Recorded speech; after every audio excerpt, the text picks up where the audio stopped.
Hey everyone, this is Agalya. Welcome back to 7 Minutes Info. உலகத்திலே மிகப்பெரிய tropical rain forest தான் Amazon. இந்த அமேசான்ல மட்டுமே மொத்தமா 30 மில்லியன் மக்கள் வாழ்றாங்க. இதுல ஒரு சில கூட்டத்தை சேர்ந்த மக்களுக்கு வெளி உலகத்துல என்ன நடக்குதுன்னு கூட தெரியாது. டெக்னாலஜி தெரியாது, பஸ் கார் எதுவுமே தெரியாது. சொல்லப்போனா இந்த கொரோனா இருக்கிறது கூட உங்களுக்கு தெரியுமா தெரியாதுன்றது டவுட் தான். உலகத்துல உள்ள மத்த இடங்கள்ல இருக்காத சில விஷயங்கள் கூட அமேசான் ஃபாரஸ்ட்ல இருக்கும். அமேசான் ஃபாரஸ்ட் எவ்வளவு மிஸ்ட்ரியானது அப்படின்னு சொல்லணும்னா, ஓஷன் எப்படி மிஸ்ட்ரியாவே இருக்கோ அதே மாதிரிதான் அமேசான் ஃபாரஸ்டும். தேட தேட புதுசான விஷயங்கள் கிடைச்சிக்கிட்டே இருக்கும். இப்படிப்பட்ட அமேசான் காட்டுல கிடைக்கப்பட்ட இல்லைன்னா கண்டுபிடிக்கப்பட்ட இல்ல அங்கேயே இருக்கிற 5 மிஸ்ட்ரியான விஷயத்தை தான் பார்க்க போறோம். நம்பர் 1, அமேசான் ஃபாரஸ்ட்ல பிங்க் டால்பின்ஸ் அப்படின்றது ஃபேமஸான ஒண்ணு. 1993ல ஜெரமி வேட் அப்படின்ற பயாலஜிஸ்ட் என்ன பண்ணியிருக்காருன்னா, இந்த பிங்க் டால்பின்ஸை போய் போட்டோ எடுக்கலாமே அப்படின்னு சொல்லி அமேசான் ரிவர்ல ஒரு போட் எடுத்துட்டு கிளம்பி இருந்திருக்காரு. அப்படியே அவர் பயணம் பண்ணிட்டு இருக்கும் போது பிங்க் டால்பின்ஸ் தான் போல அப்படின்னு நினைச்சு அவர் ஒரு போட்டோவும் எடுத்து இருந்திருக்காரு. போட்டோ எடுத்ததுக்கு அப்புறமா தான் தெரிஞ்சிருக்கு அவர் எடுத்தது பிங்க் டால்பின்ஸ் இல்ல, அதோட முதுகு ரொம்ப வித்தியாசமா இருக்கு அப்படின்றத நோட் பண்ணியிருந்திருக்காரு. அப்போ ஜெரமி வேட் என்ன நினைச்சாருன்னா, இது வரைக்கும் யாருமே கண்டுபிடிக்காத ஒரு கிரியேச்சரை நம்ம கண்டுபிடிக்க போறோம் போல அப்படின்னு நினைச்சு அவர் மத்த பயாலஜிஸ்ட போய் கன்ஃபர்ஸ் பண்ணாரு. பட் மத்த பயாலஜிஸ்ட் எல்லாம் என்ன சொன்னாங்கன்னா, இல்ல இது பிங்க் டால்பின் தான், இது வேற ஒரு கிரியேச்சரா இருக்கலாம், வாய்ப்பே இல்ல. பிங்க் டால்பினுக்கு எதுக்காவது அடிபட்டு இருக்கலாம், அதனாலதான் அதோட முதுகு இப்படி இருக்கலாம் அப்படின்ற மாதிரி சொல்லிட்டாங்க. அதோட அந்த கேஸ் க்ளோஸ் ஆயிடுச்சு. மறுபடியும் ஜெரமி வேட் 1994ல பிங்க் டால்பின்ஸ் போட்டோ எடுக்கலாம் அப்படின்னு சொல்லி கிளம்பி போகும்போது 1993ல என்ன போட்டோ எடுத்தாரோ அதே மாதிரியான ஒரு கிரியேச்சரை மறுபடியும் போட்டோ எடுத்து வந்திருக்காரு. பட் அப்பவும் எந்த ஒரு பயாலஜிஸ்டும் அது வேற ஒரு கிரியேச்சரா இருக்கும் அப்படின்னு நம்ம தயாரா இல்ல. முதல்ல இந்த பிங்க் டால்பின்ஸ் எல்லாம் ஏன் பிங்க் கலர்ல இருக்கு? நார்மலான டால்பின்ஸ் எல்லாம் வேற கலர்ல இருக்கும் இல்லையா, கிரே கலர்ல இருக்கும், பிளாக் கலர்ல இருக்கும். பட் ஏன் அமேசான்ல உள்ளது மட்டும் பிங்க் கலர்ல இருக்கு அப்படின்னா, ரிசர்ச்சர்ஸ் என்ன சொல்றாங்கன்னா, இங்க உள்ள பிங்க் டால்பின்ஸ் எல்லாம் பயங்கரமா சண்டை போட்டுக்குமா. ஃபீமேல் டால்பின்ஸை விட மேல் டால்பின்ஸ் வந்து பெருசா இருக்குமா. சோ ஃபீமேலும் மேலும் அடிக்கடி சண்டை போட்டுக்குமா. அப்படி சண்டை போட்டுக்கும் போது அதோட உடம்புல காயப்பட்டு அதோட டிஷ்யூ தான் இந்த பிங்க் கலர் அப்படின்னு சொல்றாங்க. அண்ட் அதோட ஒரு பிங்க் டால்பின் அவங்க ரிசர்ச் பண்ணும்போது அதோட உடம்புல நிறைய பல் காயங்களும் இருந்துச்சா, மத்த டால்பின்ஸ் கடிச்சு வச்ச காயங்களும் இருந்துச்சா. சோ அதனாலதான் இந்த டால்பின்ஸ் எல்லாமே பிங்க் கலர்ல இருக்கு அப்படின்னு சொல்றாங்க. நீங்க என்ன யோசிக்கிறீங்க? ஜெரமி வேட் எடுத்த போட்டோ பிங்க் டால்பினா இருக்குமா இல்ல வேற ஏதாவது ஒரு கிரியேச்சரா இருக்குமா? நம்பர் 2, ஃபாரஸ்ட் அப்படின்னும் போது அதுல நிறைய ஸ்பீசிஸ் இருக்கும் இல்லையா. ஸ்னேக்ஸ் இருக்கலாம், லயன் இருக்கலாம், டைகர் இருக்கலாம், ஸ்பைடர்ஸ் இருக்கலாம், ஃப்ராக் இருக்கலாம், இந்த மாதிரி என்ன ஆனாலும் இருக்கலாம். பட் கண்டிப்பா கடல்ல வாழ்ற ஒரு உயிரினத்தால ஃபாரஸ்ட்ல வாழ முடியாது. பட் 2019ல கடல்ல இருந்து ரொம்ப தூரம் தள்ளி அமேசான் ஃபாரஸ்டுக்குள்ள இவ்ளோ பெரிய வேலை கண்டுபிடிச்சாங்க. 2019ல பிப்ரவரி மந்த் இந்த வேலை கண்டுபிடிச்சாங்க. அமேசான் ஃபாரஸ்ட்ல உள்ள மரேஜா அப்படின்ற பிளேஸ்ல தான் இந்த வேலை கண்டுபிடிச்சாங்க. காட்டுக்குள்ள கண்டுபிடிக்கப்பட்ட வேல் எவ்வளவு பெருசு இருந்ததுன்னா, மொத்தமா 10 டன் எடையும் 8ல இருந்து 11 மீட்டர் நீளமும் இருந்திருக்கு. உடம்புல எந்த ஒரு காயமுமே இல்லாம கரவதங்கி இருந்திருக்கு. கரையில இருந்து மொத்தமா 50 அடி தூரம் தள்ளி தான் இந்த வேல் கண்டுபிடிக்கப்பட்டுச்சு.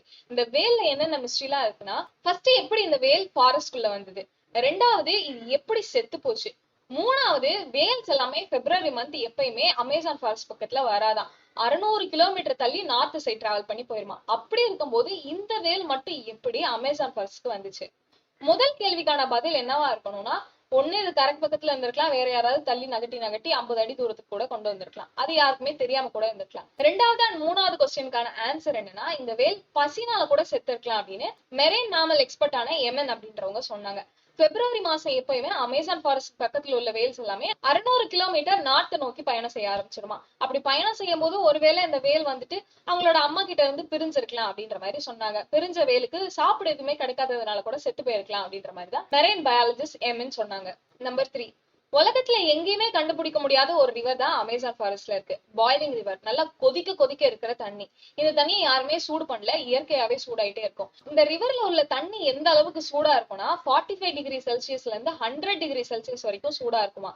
இந்த நதிக்கு பக்கத்துல உள்ள அந்த மண்ணு இருக்கும் இல்லையா, அதுவே பயங்கரமா கொதிச்சுட்டு இருக்குமா. அந்த மண்ணை தொட்டாவே கை ஃபுல்லா வெந்து போயிருமா. அப்ப அந்த ரிவரை தொட்டா காலி. இந்த ரிவரை லா பம்பா அப்படின்னு கூப்பிடுறாங்க. இந்த ரிவருக்கு பக்கத்துல வாழ்ற மக்கள் எல்லாம் என்ன சொல்றாங்கன்னா, அவங்களோட கடவுளான யூவா மாமா அப்படின்றவங்க தான் இந்த தண்ணியை உருவாக்குனதா சொல்றாங்க.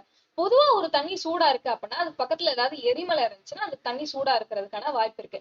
பட் இந்த ரிவர்ல இருந்து 400 மைல் தள்ளி தான் ஒரு வால்கனோவே இருக்கு. அப்புறம் எப்படி இந்த தண்ணி சூடா இருக்கு அப்படின்றதா மிஸ்ட்ரி. சயின்டிஸ்ட் என்ன சொல்றாங்கன்னா இது சூடா இருக்கிறதுக்கான காரணமா ஜியோதெர்மல் கிராடியன்ட் அப்படின்னு சொல்றாங்க. அப்படின்னா என்னன்னா எர்த்தோட மேல் பரப்பு எர்த்தோட மேண்டிலுக்கு பக்கத்துல இருந்துச்சு அப்படின்னா கீழே உள்ள தண்ணி ரொம்ப சூடா இருக்குமா மேல் பரப்புல இருக்கிற தண்ணியை விட. அப்படிப்பட்ட ஒரு இடம் தான் இந்த லாபம்பா இருக்கிற இடம். அதனாலதான் இங்க உள்ள தண்ணி இவ்வளவு சூடா இருக்கு அப்படின்னு சொல்றாங்க. அந்த ரிவருக்கு பக்கத்துல உள்ள மக்கள் எல்லாருமே இந்த தண்ணி எடுத்து மேல தொலைச்சுக்கிட்டா நம்மளுக்கு நிறைய நோய் போயிடும், இது வந்துட்டு ஒரு மெடிசன் மாதிரி யூஸ் ஆகும் அப்படின்ற மாதிரி நம்புறாங்க. பட் சுடுதண்ணிய உடம்புல ஊத்திக்கிட்டா எப்படி உடம்பு சரியாகும்? நம்பர் 4, இப்போ வரைக்கும் சால்வ் பண்ண முடியாத ஒரு மிஸ்ட்ரி தான் அமேசான் ஃபாரஸ்ட்ல இருக்கிற ரிங் ஷேப் ஸ்ட்ரக்சர். ரிங் ஷேப்ல மட்டும் இருக்கிறது கிடையாது, சில சமயத்துல ஸ்கொயர் ஷேப்ல கண்டுபிடிச்சிருக்காங்க, சில நேரத்துல ஸ்ட்ரைட்டான ஒரு ஷேப்பையும் கண்டுபிடிச்சிருக்காங்க. வானத்துல இருந்து பார்த்தோம்னா நல்லா கிளியரா தெரியற அளவுக்கு சர்க்கிள் வரைஞ்சிருக்காங்க, ஸ்கொயர் வரைஞ்சிருக்காங்க, ஸ்ட்ரைட்டா லைன் வரைஞ்சிருக்காங்க. பட் இதெல்லாம் எதுக்காக வரைஞ்சிருந்திருப்பாங்க? அந்த இடத்துல கிடைச்ச நிறைய பொருட்களை வச்சு டெஸ்ட் பண்ணி பார்த்ததுக்கு அப்புறமா தான் தெரிஞ்சிருக்கு அமேசான் ஃபாரஸ்ட் அப்படின்ற ஒரு டென்ஸ் ரெயின் ஃபாரஸ்ட் உருவாகுறதுக்கு முன்னாடியே இந்த சர்க்கிளை உருவாக்கி இருக்கணும் அப்படின்ற மாதிரி கண்டுபிடிச்சாங்க. மேபி அந்த காலத்துல வாழ்ந்த மக்கள் இதை ஒரு டிச்சா யூஸ் பண்ணிருக்கலாம், சாக்கடை மாதிரி யூஸ் பண்ணிருக்கலாம் அப்படின்ற மாதிரி சொல்றாங்க. சர்க்கிளை உருவாக்க மொத்தமா 16 மீட்டர் ஆழமா தோண்டி இந்த சர்க்கிளை உருவாக்கி இருக்காங்க. ஏதாவது ரிச்சுவல்ஸ் நடத்தி இருந்திருப்பாங்களா, இல்லைன்னா இந்த ஆஸ்ட்ரானமி ஆஸ்ட்ராலஜி அப்படின்றதெல்லாம் கண்டுபிடிக்கிறதுக்காக உருவாக்கி இருந்திருப்பாங்களா?